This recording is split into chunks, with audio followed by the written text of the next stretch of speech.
Selamat datang kembali di Marvel Universe Indonesia. Bersama saya Admin Y. Dalam video ini kami akan melanjutkan cerita Ultraman. Ini adalah bagian yang ke-7. Kalau kalian ingin menonton video bagian pertama sampai ke-6-nya, linknya sudah kami cantumkan di deskripsi. Pada tahun 1972 di Pulau Sado di Jepang ada dua anggota USP, yaitu Ichino Tani yang masih menjadi spesialis serta seorang direktur bernama Kato yang merupakan ibu Katsuhiko Kato. Mereka berdua sedang memburu kaiju. Tiba-tiba satu kaiju bernama alien Tepeto muncul dan hendak menerjang mereka. Dengan sigap, Kato menggunakan Kei-Ray untuk melenyapkan Tepeto. Pada masa ini, USP belum tahu bahwa Kei-Ray hanya memindahkan kaiju ke dimensi lain, bukan menghancurkannya. Ichino Tani bersama Kato terus berjalan dan menemukan sesuatu yang misterius, yaitu benda dengan banyak lubang yang menyemburkan energi. Kita sebut saja namanya Bayu. Secara mengejutkan, melalui salah satu semburan energi dari Bayu, Tepeto entah bagaimana bisa muncul kembali. Kali ini Ichino Tani yang menembakkan Kei-Ray untuk melenyapkan Tepeto. Setelah itu, Ichino Tani mengungkapkan kebingungannya. Dia bertanya-tanya, Bayu itu sebenarnya apa? Di tengah kebingungan ini, Kato mencoba menembak Bayu memakai Kei-Ray. Ternyata Bayu tidak lenyap. Kato pun menduga Bayu bukanlah kaiju. Dengan gagalnya Kei-Ray, Kato memutuskan menggunakan senjata lainnya. Dia menghunus pedang listrik dan melompat ke arah Bayu. Sayang sekali, Kato malah terkena semburan energi dari Bayu hingga musnah. Ini tentu membuat Ichino Tani terguncang. Meskipun begitu, pada semburan lainnya, Kato muncul kembali dalam kondisi terluka. Sambil merasa semakin bingung, Ichino Tani menolong Kato dan menanyakan apa yang baru saja terjadi. Sepertinya ketika tadi menghilang, Kato memperoleh informasi. Kini dia menjelaskan bahwa Bayu tertarik pada makhluk-makhluk yang kuat. Bayu amat sangat berbahaya. USP tidak mungkin bisa mengalahkannya. Jadi USP harus memancingnya meninggalkan bumi. Pada akhirnya, Kato dengan ngeri mengatakan bahwa Bayu membunuh Ultraman. Setelah itu, Kato pun pingsan. Sedangkan Ichino Tani hanya bisa bertanya-tanya Ultraman itu apa. Ketika terbangun, Kato sudah berada di ruang perawatan. Di sampingnya ada Direktur Eksekutif Morhaime yang mengabarkan sesuatu. USP telah melaksanakan kata-kata Kato. USP mengumpulkan semua sampel kaiju yang pernah didapatkan, memasukkan semua sampel itu ke dalam satu roket, lalu meluncurkan roket tersebut ke angkasa. Karena tertarik pada kekuatan kaiju, Bayu telah pergi meninggalkan bumi untuk mengejar roket itu.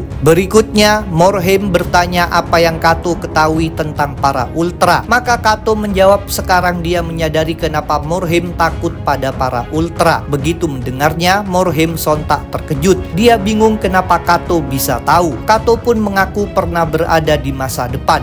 Ini membuat Morhaime mencekik Kato sambil memerintahkannya menjelaskan lebih banyak. Morhaime ingin tahu apa tindakan mereka dan apakah mereka mencapai keberhasilan. Dengan kebencian, Kato mengungkapkan bahwa Morhaime akan mati terbakar dan menjerit kesakitan. Kato bilang Morhaime tidak akan dipedulikan oleh para majikannya. Perkataan Kato ini membuat Morhaime sangat marah. Jadi Morhaime nekat mencekik Kato sampai dia mati. Setelah melakukan pembunuhan, Morhaime menemui Ichino Tani dan mengabarkan bahwa Kato telah meninggal akibat luka-lukanya. Kabar ini jelas membuat Ichino Tani sangat bersedih. Sedangkan Morhaime berlanjut mengatakan bahwa Kato akan diberi pemakaman layaknya seorang pahlawan. Pada masa kini, Ultra Seven hendak dibunuh memakai pedang oleh robot raksasa Jack yang dikendalikan oleh Monster Attack Team yang terdiri atas 4 anak angkat Katsuhiko Kato. Dalam keadaan di ujung tanduk, secara mengejutkan, Seven justru menjepit satu kaki Jack dan menjatuhkannya. Ternyata, Seven belum benar-benar takluk. Pertarungan pun kembali berlanjut.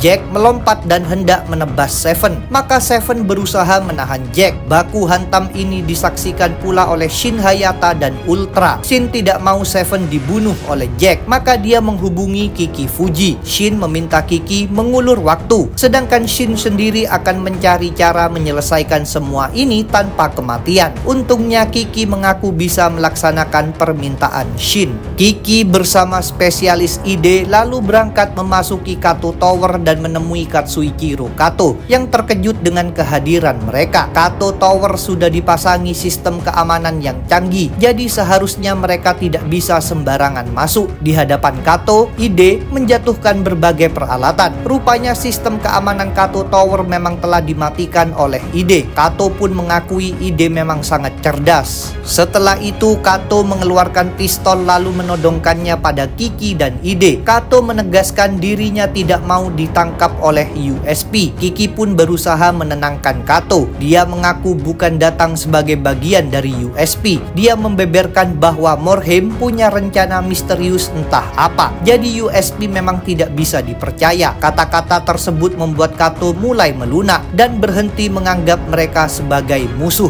ID mengkonfirmasi pula perkataan Kiki. ID mengungkapkan ada sesuatu yang jahat dalam diri Morhaime ketika meminta informasi pada Shin Hayata tentang Ultra Seven. Kabar ini membuat Kato sontak terkejut. Seperti disebutkan dalam video sebelumnya, Kato diberitahu Morhaime bahwa Seven merupakan bawahannya. Kini Kato pun menyadari Morhaime telah berbohong. Kepada Kato, Kiki menjelaskan fakta yang sebenarnya. Seven bukanlah makhluk jahat yang harus dimatikan. Seven memang menimbulkan masalah, tapi dia tidak punya niat yang buruk terhadap umat manusia. Seven melakukan semua ini karena sedang mengalami krisis. Jadi dia harus ditolong, bukannya dibunuh. Sementara itu, Seven sendiri menjadi terdesak lagi. Dia sedang dicekik oleh Jack. Tak disangka oleh anak-anak angkat Kato, tiba-tiba ayah mereka memerintahkan mereka melepaskan Seven dan berangkat ke suatu markas. Walaupun bingung, mereka mematuhi perintah tersebut. Dengan demikian, Seven pun terselamatkan. Setelah itu, Kiki menghubungi Shin dan bertanya apa rencananya. Shin mengaku akan meniru perbuatan Dan Moroboshi padanya. Dia akan menghisap energi ultra dari Seven.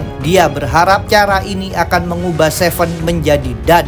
Seusai berbicara dengan Kiki, Shin melaksanakan niatnya. Dia mengulurkan tangannya pada Seven dan mulai berfokus. Ternyata tindakan ini berjalan dengan lancar. Energi ultra mengalir dari Seven pada Shin. Di tengah proses ini, Seven memberikan perlawanan. Dia menyuruh Shin berhenti. Seven mengaku harus melindungi Dan, maka Shin berusaha membujuk Seven. Shin bisa menyadari Seven memang mengalami trauma. Shin bilang bahwa cara mengatasi trauma adalah dengan dukungan orang-orang yang bisa dipercaya. Kini Shin memohon agar Seven percaya padanya. Kata-kata tersebut berhasil membuat Seven berubah pikiran. Seven berhenti melawan dan membiarkan dirinya berubah menjadi Dan, yang meminta maaf pada Shin lalu terjatuh tak sadarkan diri. Sedangkan Shin memanggil Kiki. Setelah dijemput oleh Kiki dan spesialis ID, Shin bersama Dan dibawa menuju suatu markas rahasia Kato yang dinamai Beta Site. Ke tempat ini, anak-anak angkat Kato juga datang. Dengan demikian, mereka semua pun bertemu. Kepada Shin dan Kiki, Yuriko memberitahukan bahwa sejak dulu keluarga Kato sudah menduga akan menjalani konflik melawan USP dan Kaiju. Itulah alasannya dibuat pesawat-pesawat yang bergabung membentuk robot raksasa. Di tengah pembicaraan ini, Fumio mengabarkan bahwa Dan telah terbangun. Maka Shin bergegas menghampiri Dan,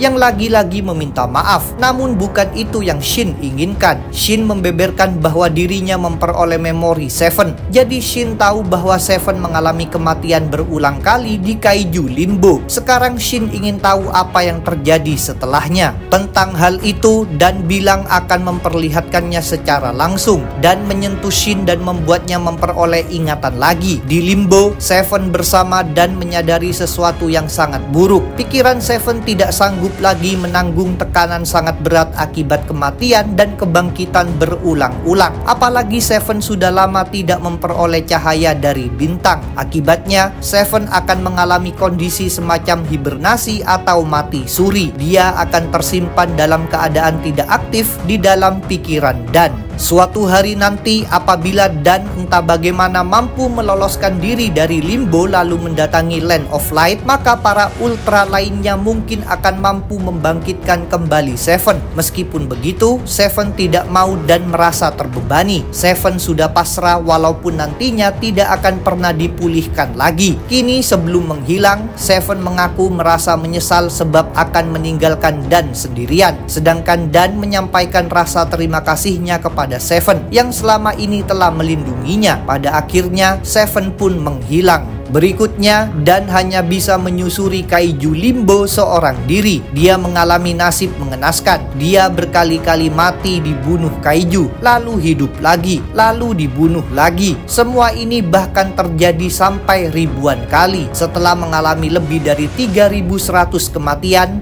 dan terduduk putus asa di dermaga, tiba-tiba dia melihat sesuatu yang mencengangkan, yaitu Ultraman melesat terbang sambil memegangi Kiki Fuji dan langsung saja berteriak meminta pertolongan. Sayang sekali suaranya tidak terdengar. Akibatnya Dan tetap terjebak ketika Ultraman bersama Kiki meninggalkan limbo. Ini tentu membuat Dan sangat bersedih. Untungnya penderitaan Dan berakhir berkat Ultraman yang merobek limbo. Perbuatan Ultraman ini menyebabkan Dan melihat cahaya sangat terang. Ketika cahaya itu sudah menghilang dan telah keluar dari limbo, dia berada di Selandia Baru. Kini kepada Shin, Dan mengaku sebenarnya ingin mendatangi Land of Light agar bisa membangkitkan Seven. Tetapi dia kemudian menyadari itu mustahil dilakukan. Dia juga tidak mau meminta bantuan USP setelah melihat rekaman pembunuhan yang dilakukan Morhaime dan tidak bisa percaya lagi pada USP. Ketika merasakan energi ultra di dalam diri Shin, Dan terfikir untuk memanfaatkannya. Itulah alasannya dia menghisap energi tersebut. Sebenarnya Dan hanya berniat mengambil sedikit energi saja. Meskipun begitu, Seven yang mulai bangkit kembali akhirnya mengambil lebih banyak energi akibat trauma yang dialami selama berulang kali mati di limbo. Seven memang menjadi tidak terkendali karena segala permasalahan ini dan memohon maaf kepada Shin, sedangkan Shin bersedia memaafkannya. Menurut Shin,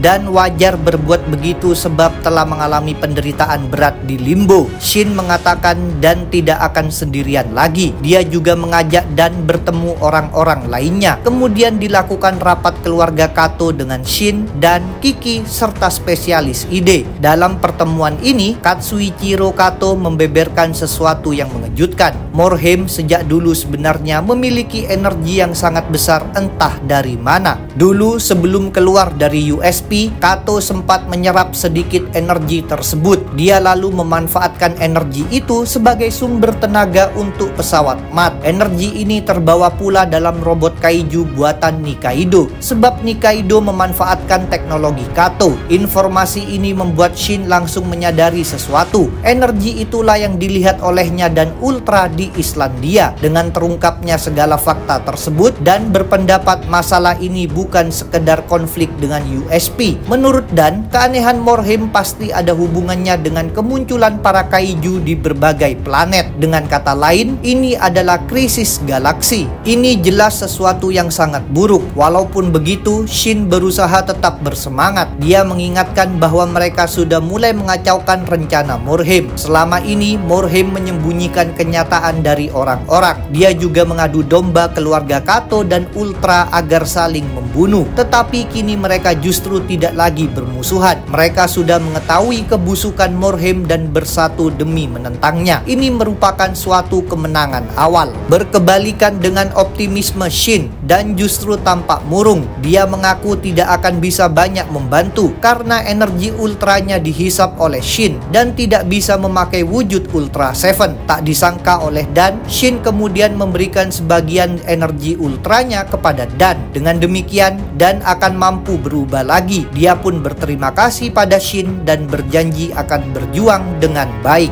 Berikutnya, Shin terus menunjukkan semangatnya. Dia bilang Morhaime pasti tidak menduga akan menghadapi gabungan kekuatan Ultraman, Ultra Seven dan Jack. Shin mengumumkan mulai sekarang mereka semua bersatu membentuk kelompok yang dinamai Ultra Guard. Shin menegaskan bahwa mereka akan terus beraksi melindungi bumi dari konspirasi jahat Morhaime. Di Land of Light, Father of Ultra sedang berdiskusi dengan Ultraman Ace. Father of Ultra mengungkapkan bahwa kegelapan di planet bumi sedang meningkat. Meskipun begitu, kehancuran bumi bukanlah suatu kepastian, sebab bukan hanya kegelapan saja yang bangkit. Father of Ultra menduga bumi akan menjalani masa yang sangat berpengaruh besar, bahkan mungkin untuk galaksi juga. Pada akhirnya, Father of Ultra mempertimbangkan apakah para Ultra harus ikut campur bercampur di bumi dalam masa yang amat penting ini. Cerita Ultraman berlanjut dalam komik Ultraman Avengers. Kalau kalian ingin tahu ceritanya, silahkan baca sendiri komiknya. Video Ultraman tidak akan kami lanjutkan. Jangan lupa untuk subscribe, like, komen, dan share. Kalian juga bisa bergabung di grup Facebook, like fanpage, follow Instagram, serta dukung Marvel Universe Indonesia di Saweria. Linknya ada di deskripsi. Sampai jumpa lagi dalam pembahasan tentang topik-topik Marvel lainnya.